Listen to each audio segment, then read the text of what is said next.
Un botnet, c'est un ensemble d'ordinateurs qui ont été infectés par un même logiciel malveillant.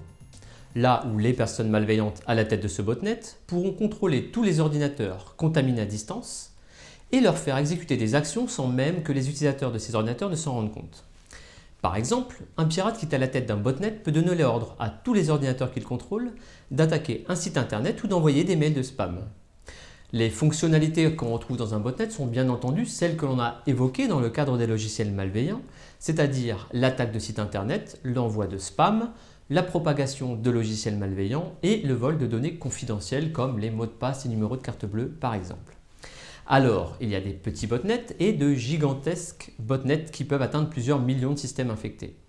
Avec le botnet, on entre dans le domaine de la cybercriminalité d'envergure internationale. Et il est rare que ce soit une seule personne qui soit à la tête d'un botnet.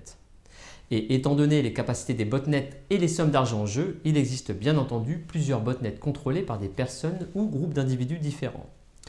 Bien entendu, votre ordinateur peut faire partie d'un botnet sans que vous ne le sachiez tant que le logiciel malveillant qui est installé sur votre ordinateur n'a pas été détecté et éradiqué par votre antivirus par exemple. Tout à l'heure, je vous ai dit que des logiciels malveillants pouvaient s'installer sur des télés intelligentes ou sur des réfrigérateurs intelligents.